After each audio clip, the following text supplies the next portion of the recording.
அந்த RSS பேரணிக்கு மீண்டும் அனுமதி கொடுத்தவர் இதே மு.க. ஸ்டாலின். RSS பேரணியை ஏன் அனுமதி? அங்கே கலவரம் வெடிக்குமா? வாய்ப்பு இருக்கிறது. அங்கே முதலிழக்கம் சீர்குலையுமா? வாய்ப்பு இருக்கிறது. மீண்டும் அங்கே நாசகார சக்திகளால் தாக்குதல் தொடுக்கப்படுமா? வாய்ப்பு இருக்கிறது. அப்படி வாய்ப்பு இருக்கிறது. இது இன்டெலிஜென்ஸ் ரிப்போர்ட்ஸ் எதுவும் வரலையா? SPCID எல்லாம் எங்களுக்கு பின்னாடி பைக் கூட்டிட்டு வர்ற SPCID அங்க போலையா? நாம் தமிழர் கட்சிக்காரன் எங்கெல்லாம் கூட்டம் நடத்துறான், அவனுக்கு எந்த இடத்துல ஒதுக்கணும், எந்த இடத்துல ஒதுக்க கூடாது, நாங்கள் வெற்றி பெறுவோமா பெறக்கூடாதான்னு இருக்கிற CID CBCIDகள், உளவுத்துறை, RSS பேரணியால் ஒரு வம்பு வருமா வராதா? இந்த கேள்வி.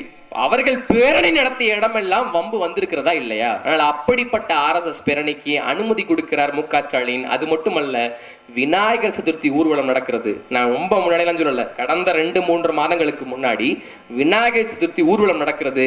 அந்த ஊர்வலத்திற்கு இடையூறாக பள்ளிவாசல் இருக்கிறது. ஊர்வலம் தினம் போறது இல்ல, பள்ளிவாசல் வச்ச இடத்துல அப்படியே தான் இருக்கு. ஆனா விநாயகர் சதுர்த்தி ஊர்வலத்திற்கு இடையூறாக பள்ளிவாசல் இருக்கிறது. இதனால் அமைதி சீர்குலையும் என்று சொல்லி விநாயகர் சதுர்த்தி ஊர்வலம் எந்த பக்கம் எல்லாம் செல்கிறதோ அங்கு உள்ள பள்ளிவாசல்களை திரையிட்டு மறைத்தது இதே ஸ்டாலின் அரசு. ரொம்ப முன்னாடிலாம் இல்ல, 2-3 மாதங்களுக்கு முன்னாடி 2025 நடந்த விஷயத்தை நான் சொல்றேன். திரையிட்டு மறைக்கிறார்கள் பள்ளிவாசல. பகுதி கூட சொல்றேன், ஆவடி, சென்னை ஆவடி பக்கத்தில் இருக்கிற பட்டாபிராம் பகுதியில் நடந்த உண்மை. விநாயகர் சதுர்த்தி ஊர்வலம் அங்க நடக்கிறது, அதற்கு இடையூறாக பள்ளிவாசல் இருக்கிறதா. பள்ளிவாசல் வச்ச இடத்துல அப்படியே தாண்டா இருக்குது பரதேசி. விநாயகர் சதுர்த்தி ஊர்வலம் தான் அந்த பக்கம் வருது. உனக்கு உண்மையிலேயே அங்க பள்ளிவாசலுக்கு பிரச்சனைனா வேற வழியில மூடிக்கிட்டு போய் நடக்கணும்.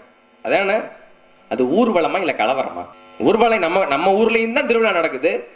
திருவிழாவுக்கு முத போய் அரிசி சிப்ப எடுத்து கொடுக்கறது காதர் பாச்சாடா? திருவிழாவுக்கு அரிசி சிப்ப எடுத்து கொடுக்க காதர் பாச்சா? தண்ணி கொடுக்கிறவன் அப்துல்லா, முத அந்த திருவிழாவுக்கு சந்தா கட்டுறவன், அங்க வரி பணம் எல்லாம் கட்டுறவன் எல்லாம் முஸ்லிம். எங்களுக்குள்ள பிரச்சனை இல்லையே. அங்க போய் ஆடு எடுத்து அந்த ஆட்டை ஹலால் பண்றது முஸ்லிம். அதெல்லாம் நடக்குது. உண்மையிலே அப்படிப்பட்ட திருவிழாக்கள் நடந்திருக்கிறது. இங்கே பல ஊர்களில் இருக்கக்கூடிய கோயில்களில் முதல் மரியாதை இஸ்லாமியர்களுக்கு வழங்கப்படுகிறது. காரணம், அவர்கள் ஒரு காலத்தில் இந்துக்களாக இருந்த போது இந்த முதல் மரியாதை அந்த குடும்பத்திற்கு வழங்கப்பட்டது. அவர்கள் இஸ்லாமியராக மாறினாலும் கூட சின்னையா தேவர், சின்னையா ராவுத்தராக மாறட்டும், ஆனால் முதல் மரியாதை அந்த குடும்பத்துக்கு தான் என்று முதல் மரியாதை கொடுக்கிறது தமிழ்நாடு. அப்படிப்பட்ட தமிழ்நாடுகளில் RSS பேரணியை நான் விடுவேன். விநாயகர் சதுர்த்தி ஊர்வலம் பள்ளிவாசல் இடையூறாக இருக்கிறதுன்னு சொன்ன அதை மறக்கிட்டு ஸ்டாலின் அரசுன்னா அப்புறம் என்ன சிறுபான்மையின் காவலர் ஸ்டாலின்? ஸ்டாலின் சொல்லுவாங்க, ஸ்டாலினை கூட விட்டுருவோம்ப்பா, உதயநிதி எவ்வளவு பெரிய தலைவர். நீட்டு எய்ம்ஸ் மருத்துவமனையை அடிக்கல் மட்டும் நாட்டி விட்டு மோடி சென்று விட்டார். எய்ம்ஸ் மருத்துவமனை கள்ள தூக்கி காட்டினார் ஐயா உதயநிதி. அதிகமா அந்த பிரச்சார மேடைகள்ல வந்த விஷயம் எய்ம்ஸ் மருத்துவமனை. இதுதான் மோடி கட்டி கொடுத்த கல்லூரிகள் என்று சொல்லி எய்ம்ஸ் மருத்துவமனைக்கு மோடிக்கு எதிராக செங்கலை தூக்கி காமிச்சவர் உதயநிதி. மறுக்கலை நடந்தது.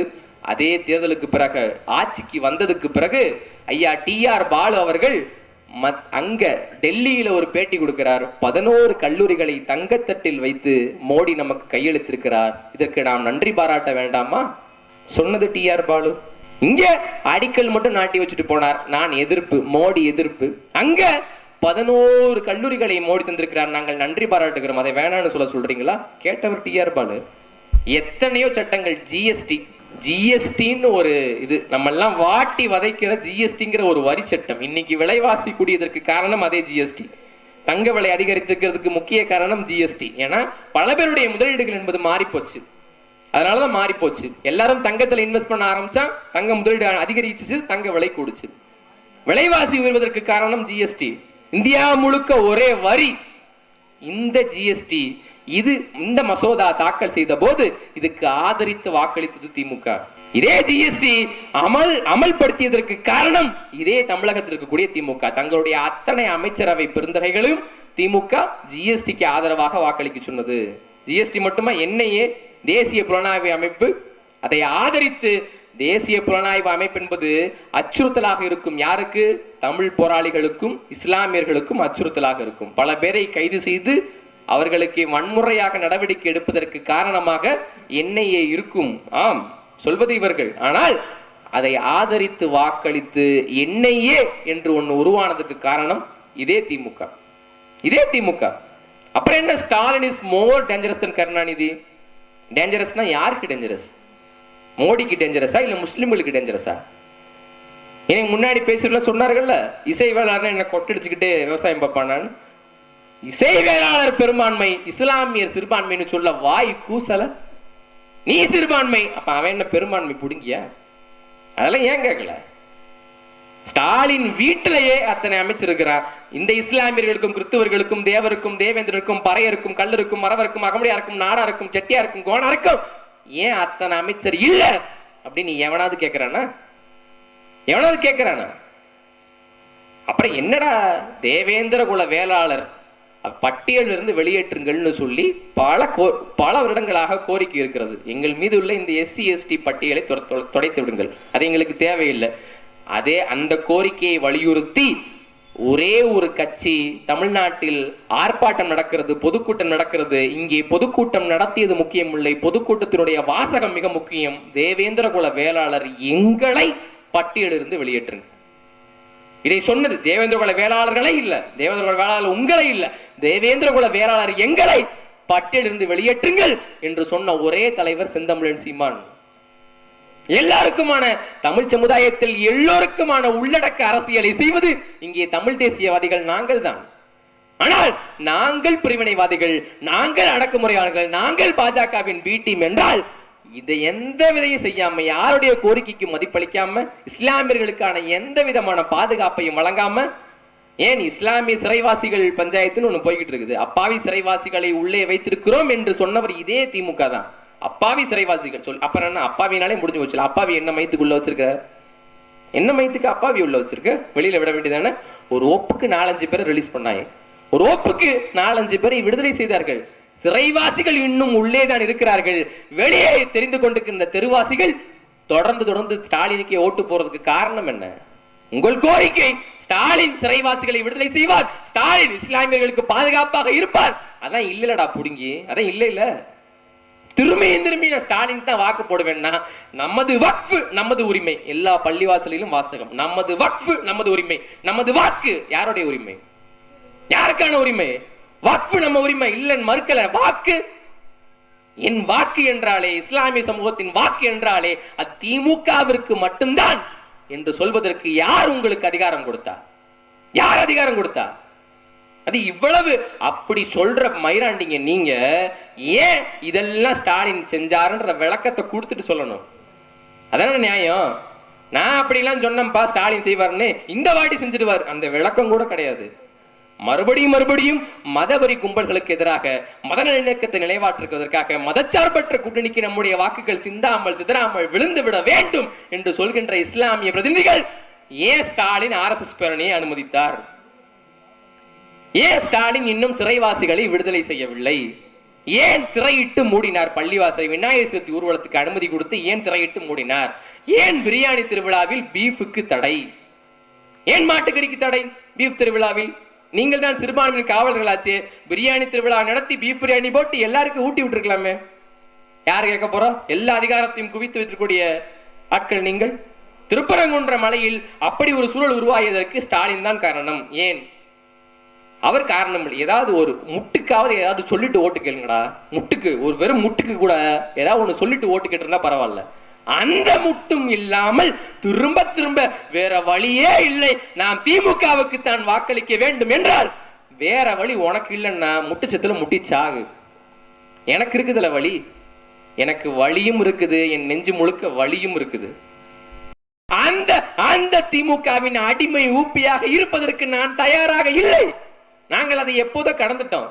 எங்களுக்கு திராவிட அரசியல் வேண்டாம், தேசிய அரசியல் வேண்டாம். எங்களுக்கான அரசியல் தமிழ் தேசிய அரசியல். நாங்களே எங்களுக்கான அரசியலை பேசிக் கொள்கிறோம். எனக்கான உணவை நானே சாப்பிடுகிறேன், எனக்கான குடிநீரை நானே குடிக்கிறேன், எனக்கான மூச்சுக்காற்றை நானே சுவாசிப்பது போல எனக்கான அரசியலை நானே செய்கிறேன் என்று இங்கே தமிழ் சமுதாயத்தில் இளைஞர்கள் இன்று கிளர்ச்சி எழுத தொடங்கி விட்டார்கள். எல்லாம் சீமான் பின்னாடி, நாம் தமிழ் கட்சியின் பின்னே திரண்டு விட்டார்கள். இங்கே சாதி மத பேதம் இல்லாமல், சிறுபான்மை பெரும்பான்மை என்கிற இடையூறு இல்லாமல், எங்களுக்குள்ள எந்த விதமான கம்பாரிசன் எதுவும் இல்லாமல் எல்லோரும் ஒற்றுமையாக தமிழால் இணைந்து நாம் தமிழராய் தலை நிமிர்வோம்னு சொல்லி தமிழ் எங்களை ஒன்றிணைத்து பல காலமான பிறகும் கூட வேற வழியே இல்லை, திமுகவுக்கு தான் எங்கள் ஓட்டு என்று சொல்வதற்கு எப்படி உங்களுக்கு அதிகாரம் இருக்கிறது? இதை யார் உங்களுக்கு கொடுத்தா இந்த அதிகாரத்தை? ஒட்டுமொத்த இஸ்லாமிய வாக்குகளும் சிந்தாமல் சிதறாமல் திமுகவிற்கு விழ வேண்டும் என சொல்லக்கூடியவர்கள் சொல்லிக் கொள்ளுங்கள், உங்கள் வாக்கு உங்கள் உரிமை சொல்லுங்கள். ஆனால் அதற்கான விளக்கத்தையும் நீங்கள் சொல்ல வேண்டும். ஏன் ஓட்டு போற? வேறு வழியே இல்லை என்பதுதான் அடிமைத்தனத்தின் ஆரம்பம். திமுக விட்டா வேற வழியே இல்லை, காங்கிரஸ் விட்டா வேற வழியே இல்லை, இதுதான் அடிமைத்தனத்தின் ஆரம்பம். முதல் ஆரம்பம் என்பது இதுதான். ஆட்சிக்கு வர்றதுக்கு முன்னாடி, எனக்கு முன்னாடி பேசியவர்கள் சொன்னார்கள், ஆட்சிக்கு வர்றதுக்கு முன்னாடி கோபேக் மோடி, கருப்பு கொடி பிடிச்சிட்டு, ஆட்சிக்கு வந்ததுக்கு அப்புறம் வெல்கம் மோடி, வெள்ளை கொடை பிடிச்சுக்கிட்டு, கருப்பு கொடிக்கும் வெள்ளை கொடைக்கும் நடுவே அந்த மத வெறுப்பு அரசியலுக்கு எதிரான திமுகவின் நிலைப்பாடு சீர்குலைந்து விட்டது. எப்ப கருப்பு கொடியிலிருந்து வெள்ளை கொடைக்கு மாறினாங்களோ அப்பவே அவங்க அரசியல் சீர்குலைந்து விட்டது. அப்படி இருக்கிற பட்சத்தில் பிஜேபி உள்ள வந்துடக்கூடாது, திமுகவுக்கு வாக்களினா உள்ள கூட்டு வர்றதே அவன் தானே, உள்ள கூட்டு வர்றது அவன் தானே. நான் இஸ்லாத்தை ஏற்றுக்கக்கூடிய பிள்ளை, நான் சிறுபான்மை என்கிற உளவியலை கடந்து ரொம்ப நாள் ஆயிடுச்சு. நான் தமிழன், தமிழ் சமுதாயத்தின் பெரும்பான்மை. நான் தேர்தலில் போட்டியிடுகிறேன் வேடசந்தூர் தொகுதியில. ஆனா உங்க கருத்துப்படியே வரலாம், ஒரு இஸ்லாமிய வேட்பாளர் அங்கே நிற்கிறார் என்றாலும் கூட அதை புறக்கணித்து விட்டு திமுகவில் இருக்கக்கூடிய காந்திராஜருக்கு வாக்களியுங்கள் என்று சொல்வதற்கு உன் நாக்கு எப்படி உனக்கு இடம் கொடுக்குது? எந்த அடிப்படையில் அதை உங்களால் சொல்ல முடிகிறது? இந்த கேள்விக்கு பதில் இருக்குதா? பாபர் மசூதியை இடித்தது பாஜக என்றால் இடிக்க அனுமதித்தது காங்கிரஸ். இதை மறுக்க முடியுமா? ஜவஹர்லால் நேரு காலம் தொட்டு நடக்கிற அந்த சட்ட விரோதமான நடவடிக்கைகளில் காங்கிரசுடைய துரோக வரலாறு என்பது இங்கு மிக முக்கியம். அங்கே தொழுகை நடத்துவதற்கு அனுமதி மறக்கப்பட்டதே காங்கிரஸ் ஆட்சியில தான். தொழுகை நடந்துகிட்டு இருந்ததுன்னா இந்த பிரச்சனையே கிடையாது. அது சர்ச்சைக்குரிய இடம். ஆங்கிலேய ஆட்சிக்கு பின்னாடி யார் யாரு எந்த வணக்க வழிபாடு ஸ்தலங்களை யார் யார் வச்சிருக்காங்களோ அந்தந்த வணக்க வழிபாடு ஸ்தலம் அந்தந்த நபர்களுக்குரியது. இவ்வளவுதான் சட்டம். அங்க இந்து கோயில் இருக்குதா, இந்துக்களுடையது. கிறிஸ்துவ மாதா கோயில் இருக்குதா, அது அவர்களுடையது. இஸ்லாமிய பள்ளிவாசல் இருக்கிறதா, அது அவர்களுடையது. என்ன வழக்கறிஞர்? அதுதான் சட்டம். ஆங்கிலேய காலம் தொட்டு அதற்கு பின்னே சுதந்திர இந்தியாவில் பிரகடனப்படுத்திய முக்கியமான சட்ட வரிசைகள் இதுவும் வருகிறது. அந்தந்த கோவில்களை அப்படியே தொடர வேண்டும். பின்ன பாபர் மசூதியை எடுத்து ராமர் கோவில் கட்டுவதற்கு இவர்களுக்கு யார் அதிகாரம் கொடுத்தார்? ஏன்? பெரும்பான்மை ஆட்களுடைய மத நம்பிக்கை, பெரும்பான்மை ஆட்களுடைய மன உணர்வுகளை புரிந்து கொண்டு நாங்கள் ராமர் கோவில் கட்டுவதற்கு அனுமதித்திருக்கிறோம். சிறுபான்மைன்னு சொல்லிக்கிறதுல என்ன சிக்கல் கேட்கிறீர்களே பெருந்தகைகளை? சிறுபான்மை என்று சொல்வது என்ன சிக்கல்? நீ சிறுபான்மைன்னு சொல்லிக்கிட்டதுனாலதான் அங்க பாபர் மசூதி அடிச்சு ராமர் கோவில் கட்டினான். ஏன்? நீ சிறுபான்மை ஆயிட்ட, அவன் பெரும்பான்மை ஆயிட்டான். ஒரு கோர்ட்டு, ஒரு வழக்கு நடத்துகின்ற நீதிபதி, தீர்ப்பு வழங்க வேண்டிய இடத்தில் இருக்கின்ற நீதிமன்றம் சொல்கிறது பெரும்பான்மை உணர்வுகளுக்கு மதிப்பளித்து நாங்கள் ராமர் கோவில் கட்டுவதற்கு அனுமதித்திருக்கிறோம். பாபர் மசூதி இடிக்கிறார்கள், அதற்கு வரிசை கட்டி வந்து முதலில் வாழ்த்து போட்டது ராகுல் காந்தி. ராமர் கோயில் கட்டுகிறார்கள், அடிக்கல் நாட்டு விழா தொடர்ந்து அதன் திறப்பு விழா வரைக்கும் அந்த ராமர் கோவிலுக்கு வாழ்த்து ஒரே ஒரு அரசியல் கட்சியின் தலைவர் தான் சொன்னார், எங்களுக்கு வேண்டியது தீர்ப்பு அல்ல, எங்களுக்கு வேண்டியது நீதி என்று சொன்னவர் செந்தமிழன் சீமான். இதுவரை இஸ்லாமிய பெருந்தகைகளே தீர்ப்பு வருவதற்கு முன்பே பிரச்சாரம் செய்ய தொடங்கிவிட்டார்கள். எந்த தீர்ப்பு வந்தாலும் நாம் ஏற்றுக்கொள்ள வேண்டும், மத நல்லிணக்கத்தோடு நாம் செயல்பட வேண்டும், இங்கே கலவர பூமியாக ஆக்குவதற்கு நீ எதுவும் வேண்டாம், நாம் முடிந்தவரை நம்முடைய கோரிக்கைகளை நீதிமன்றத்திலும் மக்கள் மன்றத்திலும் கூறிவிட்டோம், இனி எந்த தீர்ப்பு வந்தாலும் நாம் அதை அப்படியே ஏற்றுக்கொள்ள வேண்டும் என்று பிரச்சாரம் செய்த இஸ்லாமிய பெருந்தகைகளுக்கு மத்தியிலேயே இது இஸ்லாமியர்களுக்கு நடந்த அநீதி, எங்களுக்கு வேண்டியது தீர்ப்பு அல்ல நீதி என்று கேட்ட ஒரே பெருமகன் செந்தமிழன் சீமான். ஆனா செந்தமிழன் சீமான் உங்களுக்கு RSS பிஜேபியின் பிடிமா தெரியும். நான் உங்களுக்கு எல்லாம் பார்த்த இழிச்சாப்பையில தெரியுதுல. அதே வாஜ்பாய்க்கு புகழஞ்சலி செலுத்துறார். வாஜ்பாயுடைய மரணத்திற்கு பிறகு 2017ஆம் ஆண்டு நினைக்கிறேன், என் நினைவு சரியாக இருப்பின் 2018 வாஜ்பாய்க்கு புகழஞ்சலி செலுத்துகிறார் ஐயா திருமாவளவன் அவர்கள். வாஜ்பாய் இதே குஜராத் கலவரத்தை நிகழ்த்திய வாஜ்பாய் அரசு இதே மதவெறி கும்பல் அரசு இன்னும் கூட பல குடும்பங்கள் நடுத்தருவில் நிற்பதற்கு, பல பேருடைய மன அமைதி சீர்குலைந்ததற்கு இன்று வரை ஆபத்தான சூழலில் இன்செக்யூரிட்டி இல்லாம தன்னுடைய பாதுகாப்பற்ற சூழலில் இஸ்லாமிய மக்கள் இருப்பதற்கு காரணம் அந்த குஜராத் கலவரம். அந்த குஜராத் கலவரத்தை நிகழ்த்தியது வாஜ்பாய், பாஜக அரசு. அந்த வாஜ்பாயினுடைய புகழஞ்சலியில் போய் திருமாவளவன் பங்கேற்கிறார். திருமாவளவனை யாரும் RSS சொல்லல. விஜில் என்ற ஒரு அமைப்பு, அது இலக்கிய மேடை. அந்த இலக்கிய மேடையை போய் பாரதியை பேசுகிறோம், பெரியாரை திட்டுகிறோம். பாரதியை நாங்கள் போற்றுவோம், இனிமே பெரியார போற்றுவோம். ஒரு இவ்வளவுதான் எங்க கொள்கை. எப்பயோ முடிவு பண்ணியாச்சு. பாரதியை போற்றுவோம், பெரியாரை இனிமே ஒரே போட போற்றுவோம். அவ்வளவுதான்டா, இது எங்கள் நிலைப்பாடு. ஆனால் இதை செய்ததாலே சீமான் பாஜகவின் வீட்டில், இதை செய்ததாலே சீமான் RSS குழந்தை என்றால், வாஜ்பாய்க்கு புகழஞ்சலி செலுத்திய திருமாவளவன் யார்? கருணாநிதிக்கு நூற்றாண்டு நாணயம் வெளியிடுகிறார்கள். அந்த நாணயத்தை வெளியிட்டவர் பாஜகவை சேர்ந்த ராஜ்நாத் சிங். என் அப்பனுக்கு எல்லாம் விடுங்கடா, சேர்றா அவங்க பிஜேபி, நீங்க ஆட்சி இதுக்காக இருந்துக்கிறீங்க, அதிகாரத்துக்காக குழஞ்சுக்கிறீங்க, ஜாலர் அடிச்சுக்கிறீங்க. என் அப்பனுக்கு நான் ஒரு மரியாதை செய்கிறேன் என்றால் கண்டிப்பாக அவர் தூயவராகத்தான் இருக்கணும்னு நான் நினைப்பேன். அதான. ஆனால் நீங்கள் தூயவராக நினைப்பதே ராஜ்நாத் சிங் போன்ற மதவெறி ஆட்கள் என்றால், அப்ப நீங்கள் யார்? ராஜ்நாத் சிங்கை கூட்டு வந்து கருணாநிதிக்கு நூற்றாண்டு நாணயம் வெளியிடுகிறது இந்த திமுக. ஆனால் அந்த திமுகவை RSS குழந்தை என்ன ஒரு நாயும் சொல்லல. மேடையேறி பேசிட்டாலே நான் கூட தான் சொல்றேன், என்னையும் சொல்லி நான் என்ன ஏதோ ஒரு இதுல நான் என்னை பெரியார் அடிச்ச அடியில நான் ஏதோ இஸ்லாமியரா போயிட்டேன். தேடி இருப்பாங்க போல இருக்கு, பேரு ஹுசைன் வந்து இருக்கு, இஸ்லாமியரா போயிட்டேன். அதனால என்னை RSS சொல்ல முடியல. என்னை RSS சொல்ல தெரிஞ்சு போயிரும்ல. RSS இருக்கிற சீமானின் மகன் பேரு ஹுசைன் அகமது. டேய் என்னடா அப்படின்னு ஆயிரும்ல.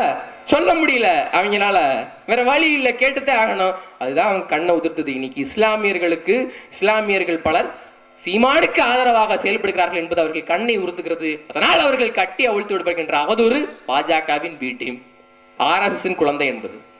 எத்தனை பாஜகவின் திட்டங்களுக்கு எதிராக, சட்டங்களுக்கு எதிராக நாம் தமிழர் கட்சி என்னென்ன நிலைப்பாடுகள் நாம் எடுத்திருக்கிறது என்று நீங்கள் பாருங்கள்.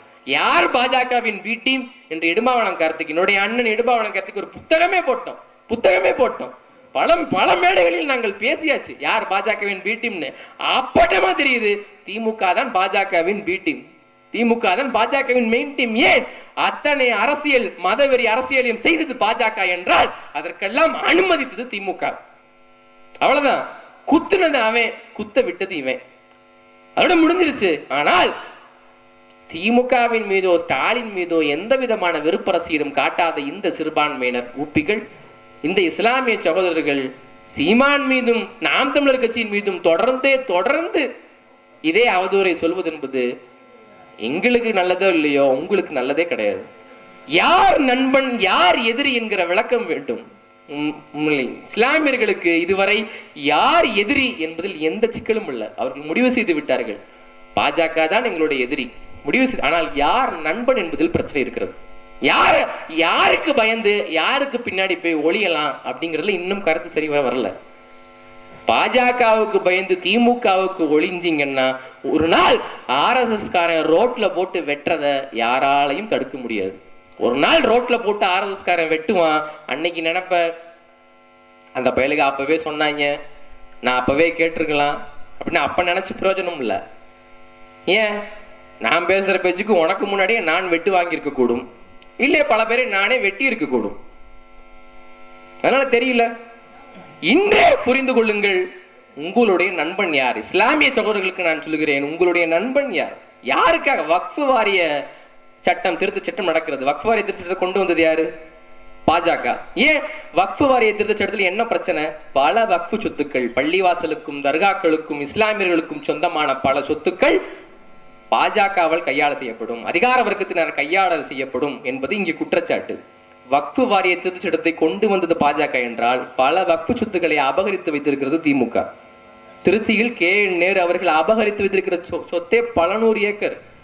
திண்டுக்கல் மாவட்டத்தில் வரலாறு எடுத்து பார்த்தாலும் கூட இங்க இருக்கக்கூடிய திமுகவின் அமைச்சர் ஐயா பெரியசாமி பல வக்ஃபு சொத்துக்களை அவர் ஏனால் வக்ஃபு சொத்துக்கள் இதுவரை சரிவர கணக்கிலிடப்படாததான் இருக்குது.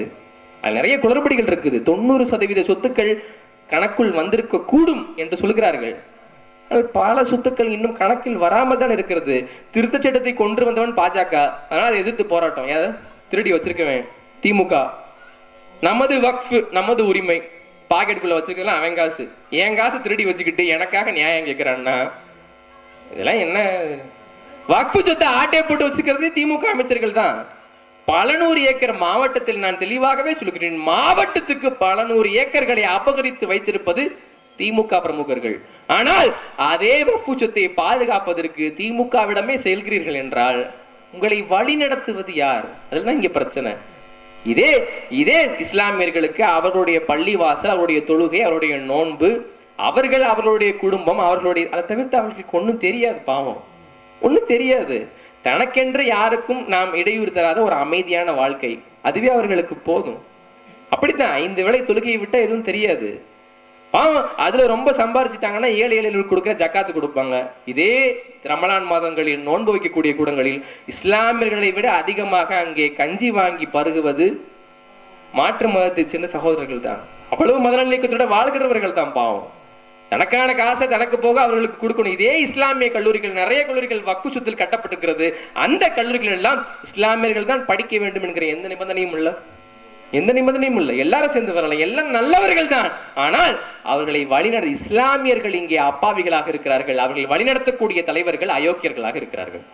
இதான் இங்க இருக்க பிரச்சனை. இஸ்லாமியர்கள் நான் திட்டுறேன், நான் அப்படி பேசுறேன், இப்படி பேசுறேன்னா நான் அக்கறையில சொல்றேன், நான் வழியோடு சொல்கிறேன், வேறு வழி இல்லாமல் சொல்கிறேன். என்னாச்சு? வழி நடத்துற ஆட்கள் சரியில்லை. நீ யார தலைமை ஏற்று வந்திருக்க? இந்த வயதில் என்னோட சேர்ந்த என்னுடைய அண்ணன் அபூபக்கர், என்னுடைய அக்கா தாரிகா சல்மான், என்னுடைய அக்கா பாத்திமா ஃபர்கானா, என் தங்கச்சி அனீஸ் பாத்திமா, என்னோட அறிவிக்கப்பட்ட இஸ்லாமிய வேட்பாளர்கள் இவர்கள் எல்லாம். திமுக மாதிரி ஒரு பெரிய கட்சி நினைச்சிருந்தா இஸ்லாமிய வேட்பாளர்களை நிறுத்தி வேலை செஞ்சிருக்கலாம். சிறுபான்மை மக்களுக்கான பாதுகாப்பை அவர்கள் வழங்கி இருக்கலாம், செய்யல. ஆனால் அறிவிக்கப்பட்ட வேட்பாளர்கள் எங்கள் மீது இவர்கள் வாக்கை பிரிக்க வந்தவர்கள்னு சாயம் பூசுறது எந்த விதத்துல நியாயம்? கடையநல்லூரில் அபூபக்கர் போட்டியிடுகிறார். ஏன் சீமான் கடையநல்லூரில் அபூபக்கரை நிறுத்துவதற்கு காரணம் என்ன? அங்குதான் ஒரு இஸ்லாமியர் சட்டமன்ற உறுப்பினராக வாய்ப்பு இருக்கிறது. அதை கெடுப்பதற்காக சீமான் கடையநல்லூரில் அபூபக்கரை நிறுத்துகிறார். இதுவரைக்கும் எவனை நிறுத்தினாலும் அவனுக்கு பிரச்சனையா தெரியல. அபூபக்கர் ஒருத்தர் நிறுத்தணும். ஏன்டா இதே அபூபக்கரை நீ நிறுத்தி வெளில வச்சிருக்க வேண்டியதானே? இத்தனை ஆண்டுகள்ல அபூபக்கரோட அத்தா தாத்தாவும் சும்மாதான் இருந்திருப்பாங்க. அந்த காலத்துல நிறுத்தி இருக்கலாம். பாபநாசம் தொகுதியில் அனீஸ் பாத்திமாவை நிறுத்துவது தவறு. ஏன்? பேராசிரியர் ஜவஹர்லால் அவர்கள் அங்குதான் சட்டமன்ற உறுப்பினராக இருக்கிறார். அவர் சட்டமன்றத்துக்குள் செல்லக்கூடாது என்பதற்காக நாம் தமிழர் கட்சி சீமானவர்கள் அனீஸ் பாத்திமா இருக்கிறே. காரைக்குடியில் இருக்கிற அனீஸ் பாத்திமா எதற்கு பாபநாசத்தில் போட்டியிடுகிறார்? அப்ப சென்னையில் இருக்கிற ஜவாஹிருல்லா எதுக்கு பாபநாசத்துல போட்டிட்டாரு? பாபநாசம் அவர் சொந்த ஊர் இல்ல, அவர் சொந்த ஊர் சென்னை. சென்னையிலிருந்து வந்து அவர் பாபநாசத்துல நிக்கலாம். அவர் யார் ஓட்டையும் பிரிக்கிறதுக்கு நிக்கலையா? ஆனா நாங்க நிக்கிறதுனால யார் ஓட்டையும் பிரிக்கிறோம்னா, ராணிப்பேட்டையில் தாரிகா சல்மான் நிக்கிறார். ஏன் காரணம்? சிறுபான்மை ஓட்டுகளை சிதறடிக்க வேண்டும், அதனால நாங்க நிக்கிறோம். சிறுபான்மை ஓட்டு சிந்தாம உங்களுக்கு தான் விழுந்துகிட்டு இருந்துச்சே, இப்ப எதுக்கு பயப்படுறீங்க? நாங்க தான் பொதுவா எங்க அண்ணன் தம்பி எங்க மாமே மச்சான் எல்லாத்தையும் நாங்க ஓட்டு வாங்கிக்கிறோங்கிறோமே. உனக்கு என்ன பிரச்சனை? நாகையில் அறிவிச்சிருந்த பெருந்தகை அண்ணன், நம்மளோட ரொம்ப அண்ணன், நம்ம ரொம்ப வழக்கப்பான அண்ணன். நான் கூட கடந்த முறை ரொம்ப திட்டேன்னு சொல்லி கொஞ்சம் வருத்தப்பட்டாங்க அங்க இருக்கக்கூடியவர்கள்லாம். ரொம்ப மரியாதைக்குரிய அண்ணன், அன்பிற்குரிய அண்ணன் ஆளுநர் சன்னவாஸ் அவர்கள் அங்கே சட்டமன்ற உறுப்பினராக இருக்கிறார். அவரை சட்டமன்ற உறுப்பினராக ஆகவிடக் கூடாது என்பதற்காக பாத்திமா ஃபர்கானாவை நாம் நிறுத்துகிறோம். இப்படியே இஸ்லாமியர்களை இவர் ஜாதி பார்த்து தான் சீமா நிறுத்துகிறார். அப்ப வேடசுந்தூர் தொகுதி என்னடா அர்த்தம் சொல்ல வர? வேடசுந்தூர் தொகுதியில் எந்த இஸ்லாமியரும் இங்கே போட்டியிடுவதற்கு கூட வாய்ப்பு இல்லை. ஆனால் போட்டியிட்டிருப்பது உங்கள் மகன் நான். இஸ்லாமியரில் எந்த பேராசிரியர் பெருந்தகை ஜவாஹிருல்லா போன்ற ஆட்கள் இங்கே எம்எல்ஏவாக இல்லை. ஆனால் இங்கே போட்டியிருப்பது சீமான் மகன் ஹுசைன். வாய்ப்பு இருந்திருப்பது நாம் தமிழர் கட்சி. ராணிப்பேட்டை மாதிரி இங்கே சிறுபான்மை ஓட்டுகளை சிதறடிக்கும் வாய்ப்பில்லை. ஏன்? கணிசமாக சிறுபான்மையினர் இஸ்லாமிய மக்கள் கணிசமாக பெருந்தொகையில் வாழக்கூடிய தொகுதியும் இது இல்லை. நாகையை போல ஐயா ஆளுநர் ஷானவாஸ் இங்கே எம்எல்ஏவாகவும் இல்லை. இங்க இருக்கிறது காந்திராஜன். அதனால்தான் நாங்கள் ஜாதி பார்த்து சீமானோ நாம் தமிழர் கட்சியோ எந்த நேரத்திலும் நாங்கள் வேட்பாளர் நிறுத்தியது கிடையாது. ஏன்? நீ ஜாதி மதம் பார்த்து போடுற ஓட்டு எனக்கு தீட்டு. அவ்வளவுதான். நாங்கள் ஜாதி மதம் பார்த்து எங்கேயும் இன்னும் சொல்ல போனா அறிவிக்கப்பட்ட வேட்பாளர்கள் 5-6 பேர், இன்னும் 5-6 வேட்பாளர்கள் இருக்கிறார்கள். 10 அல்லது 12 நபர்கள் இங்கே சட்டமன்ற உறுப்பினராக சீமானால் நிறுத்தப்பட இருக்கிறார்கள், வேட்பாளராக நிறுத்தப்பட இருக்கிறார்கள். இப்போதுதான் ஒரு தலைமுறை, இப்போதுதான் ஒரு கட்சி உருவெடுத்திருக்கிறது.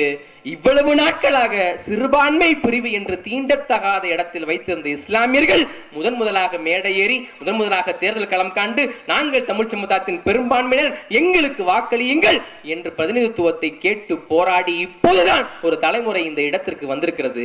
அவர்கள் மீதும் வாக்கரசியல் போடுவது என்பது பிஜேபியின் பி டீம் என்று முத்திரை குத்துவது, அவர்கள் வாக்கை பிரிக்க வந்தவர்கள் என்று எள்ளி நகையாடுவது எந்த விதத்தில் நியாயம்? இப்ப நான் யார் வாக்கு பிரிக்க வந்தேன்?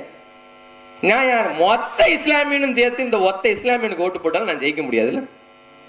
எனக்கு கருப்புசாமி ஓட்டும் வேணும், எனக்கு ஆரோக்கியதாசன் ஓட்டும் வேணும், எனக்கு எல்லாரும் ஓட்டும் தானே வேணும். ஐயா செல்வராஜ் அவர்கள் இந்த ஊருலையும் ஒருத்தர் நாம் தமிழர் கட்சி இருந்து கூட்டம் நடத்துறாருன்னா அது ஐயா மாதிரி ஒரு வீரமிக்க ஆண்மானாலதான் முடியும். ஆமா, பூபதி, நம்முடைய சகோதரர் அண்ணன் பூபதி, இருவரும் ஆளுமைகள் இங்கே இந்த சாக்கடை அரசியலையும் மீறி ஒரு இஸ்லாமியரை வேட்பாளராக நிறுத்தி இருக்கிற பட்சத்திலும் அவன் என் மகன், அவன் என் தம்பி, அவன் என் அண்ணன் என்று சொல்லி ஒருவர் கூட்டம் நடத்துகிறார் என்றால் மத நல்லிணக்கம் எங்கடா வாழுதப்ப? திமுக வாழுதா இல்ல நாம் தமிழர் கட்சியில வாழுதா? எங்க வாழுது? நான் யார் ஓட்டை பிரிக்க வந்தேன்? எந்த இஸ்லாமிய எம்எல்ஏ வெற்றியை நான் கெடுக்க வந்தேன்? எந்த சிறுபான்மையினருடைய ஓட்டை நான் சிதறடிக்க வந்தேன்? இல்லையே. வேடசுந்தூர் ஒரு பொது வேட்பாளராக நான் நிறுத்தப்பட்டிருக்கிறேன். நான் கருப்புசாமி தம்பி, நான் பிரவீனுக்கு தம்பி, நான் ஆரோக்கியதாசுக்கு தம்பி, ஐயா செல்வராஜ் அவர்களுக்கு நான் மகன், பூபதிக்கும் நான் அண்ணன் தம்பியை போன்றவன். எல்லோரும் சேர்ந்த அண்ணன் கதிரண்ணனுக்கு அவர் பிறமொழி பேசுறவரு, அவர் பேஸ்புக்ல வச்சுக்கிறது கன்னடன் கதிரன் தான். ஆனா என்னுடைய அன்பிற்குரிய அண்ணன், அவர் அவருடைய தம்பி. நான் இப்படி எல்லோரும் அண்ணன் தம்பியாக, மகனை போல, மச்சானை போல, அப்படியே உறவு முறைகளால உறவு கொண்டாடி ஒரு ஒரு மாதிரி நாங்கள் பாசக்கூடாரமாக இருப்பது என்பது நாம் தமிழர் கட்சியில் மட்டும்தானே. நாங்கள் மத நல்லிணக்கத்திற்கு எதிரானவர்கள், மதவெறிக்காரர்கள், RSS குழந்தை, பிஜேபியின் பி டீம் என்றால் நாங்களே தீயவர்கள் என்றால் அப்ப தூயவர்கள் யார்? இந்த கேள்வி ஏன் உங்களிடத்துல வரல? அதனால இதுவரைக்கும் வந்தவர்கள் கூட நாம் தமிழர் கட்சியோட பத்தி எவ்வளவோ சொல்லியிருப்பாங்க.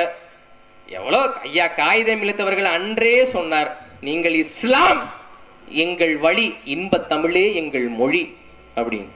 இந்தியா முழுக்க ஒரு மொழி அதிகார மொழியாக ஆக வேண்டும் என்று சொன்னால் அங்கே தமிழ் தான் ஆக வேண்டும் அப்படின்னு பேசிய பிறந்தகை ஐயா காகிதம் இழுத்தவர்கள். அவர் சொல்லியே யாரும் கேட்கல. இங்க என்ன சாஹிபு நீங்க உருத கேட்பீங்கன்னு நினைச்சா தமிழை கேட்கறீங்க அப்படின்னு அவர்கிட்ட கேட்டதுக்கு நேரு கேட்கிறாரு. ஏன்னா இஸ்லாமியர்கள் என்றாலே உருது பேசுறதா இருப்பார்கள் என்று நினைச்சுக்கிட்டு நேரு கேட்கிறாரு. ஆனால் நேருவுக்கு நம் தாத்தன் காகிதம் சொன்ன பதில் இங்கே மிக முக்கியம். நான் அம்மா என்று, நான் அல்லாஹ் என்று சொல்வதற்கு முன்பே அம்மா என்று சொன்னவன் என்று பதிலளித்தவர் நம்முடைய தாத்தன் காகிதம் இல்ல ஐயா பழனி பாபா அவர்கள், நம்முடைய பாட்டன் பழனி பாபா. இஸ்லாமியர்கள் நீங்கள் சிறுபான்மையினர் என்றால் நீங்கள் அச்சுறுத்தப்படுவீர்கள், வலிமையற்றவராக உணர்வீர்கள், நீங்கள் இனவெறி கொள்ளுங்கள், தமிழர்களாக உணர்ந்தீர்கள் என்றால் நீங்கள் பாதுகாப்பாக உணர்வீர்கள் சொல்வது ஐயா பழனி பாபா. அப்படி இஸ்லாம் நான் என்று சொல்வதெல்லாம் புதிதல்ல. எனக்கு முன்னே என்னை விட அறிவிற் சிறந்த, என்னை விட ஆளுமை மிக்க பெருந்தகைகள் ஐயா காகிதம் இல்லத், ஒரு பக்கம் ஐயா பழனி பாபா அவர்கள், இருவரும் தலைவர்கள். ஏற்கனவே இந்த தமிழகத்தில் சிறுபான்மையினர்களாக நீங்கள் இருக்க வேண்டாம், நீங்கள் தமிழ் சமுதாயத்தின் பெரும்பான்மையினர்கள், நீங்கள் யாரை தலைவராக ஏற்க வேண்டும், நீங்களே தலைவர்களாக வர வேண்டும், உங்களுடைய எதிரியை எதிர்ப்பதற்கான வல்லமை பெற்றவர்களாக நீங்கள் இருக்க வேண்டும் என்று அவர்கள் ஏற்கனவே அவர்கள் கற்பித்து விட்டு சென்று விட்டார்கள். அதற்கு பிறகும் கூட நீங்கள் திமுகவின் சிறுபான்மை பிரிவில் இருப்பது, பழனி பாபா எலும்பு தூண்டை தோண்டி இன்னைக்கு நன்றி சொல்கின்ற சமுதாயம் உருவான பிறகும் கூட அந்த பழனி பாபாவினுடைய பேச்சுக்கும் எழுத்துக்கும் எந்த மரியாதையும் கொடுக்காத இந்த இஸ்லாமியர்கள் தொடர்ந்து திமுகவிற்கே வாக்களிப்பது என்பது வரலாற்றில் எவ்வளவு பெரிய துரோகம் என்றாலே போதும். நான் முன்னாடியே சொன்னேன்ல, ஓட்டுக்கு காசு கொடுக்காதவனுக்கு ஓட்டு போடுங்கன்னு. அப்படி அந்த வகையில் நீங்கள் வந்தாலும் கூட எனக்கு தான் ஓட்டு போட்டாகணும். ஏனால் இங்கே ஓட்டுக்கு காசு கொடுக்காமல் வேடஸ்தூர் தொகுதியில் களம் காண்கிற ஒரே வேட்பாளர் நாம் தமிழர் கட்சி வேட்பாளர் மட்டும்தான். இதை தவிர்த்து வேற வழி இல்லை. எல்லாத்தையும் இது ஒன்னே நான் அரசியல், மத அரசியல் இது ஒன்னே நான் பேசிட்டு இருக்க முடியாது. நமக்குன்னு நிறைய கனவு இருக்கு. இங்கே படித்தவர் படிக்காதவர் அனைவருக்கும் அரசு வேலை வழங்க வேண்டும். இங்கே தற்சார்பு பொருளாதாரம் வேண்டும். விவசாயத்தை அரசு பணியாக்க வேண்டும். ஆடு மாடு மேய்த்தலை அரசு பணியாக்க வேண்டும். எல்லோருக்குமான கல்வி, வேலை வாய்ப்பு அத்தனையும் நாங்கள் உறுதி செய்ய வேண்டும். எங்கள் கனவு லட்சியம் என்பது மிக பெரிது. அதற்கு இடையூறாக இந்த அவதூறு இருப்பதால் தான் இவ்வளவு நேரம் இந்த அவதூறுக்கு எதிராக நான் பேசினேன். எங்களுடைய கொள்கையும் கோட்பாடும் மிக பெரிது. இதே அருகாமையில் இருக்கக்கூடிய சித்துவார்பட்டியில் நான் 1 மணி நேரம் பேசினேன். தற்சார்பு பொருளாதாரம் என்பது எவ்வளவு முக்கியம், விவசாயம் என்பது நமது வாழ்க்கையில் எவ்வளவு இன்றியமையாத ஒன்று நான் 1 மணி நேரம் பேசினேன்.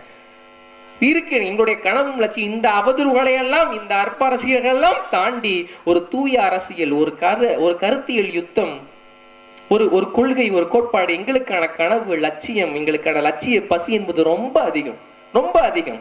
இங்கே உயர்தர கல்வி, உயர்தர மருத்துவம், 5 ஸ்டார் ஹோட்டலை போல ஸ்கூல்களை மாற்றணும், பள்ளிக்கூடங்களை மாற்றணும், 5 ஸ்டார் நட்சத்திர விடுதியை போல ஆஸ்பத்திரியை மாற்றணும், எல்லோருக்குமான கல்வியை கொடுக்கணும், சமமான கல்வி. இங்கே முதலமைச்சருக்கு வைத்தியம் பார்க்கணும்னாலும் அரசு மருத்துவமனைக்கு தான் வர வேண்டும்.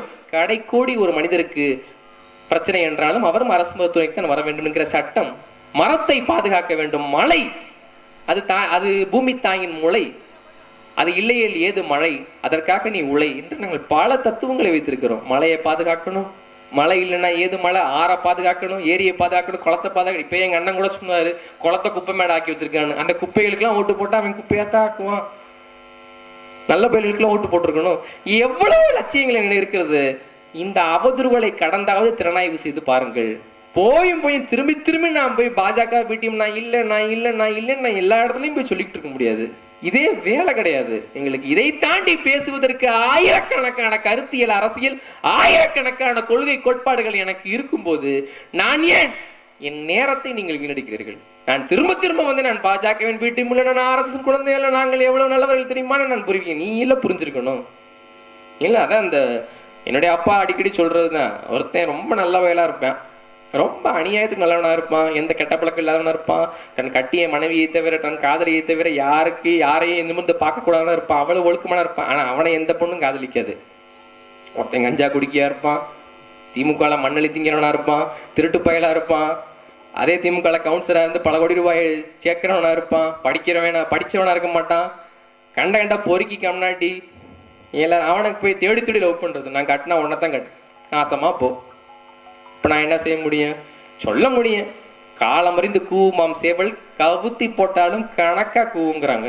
காலமறிந்து கூவிட்டோம், திரும்பி பிலாத்திலே கூட்டம் போடுறதுக்கு எங்கள்கிட்டையும் காசு இல்லை ராஜா. ஒரே ஒரு பெருந்தகை என்னுடைய ஐயா, என்னுடைய அப்பா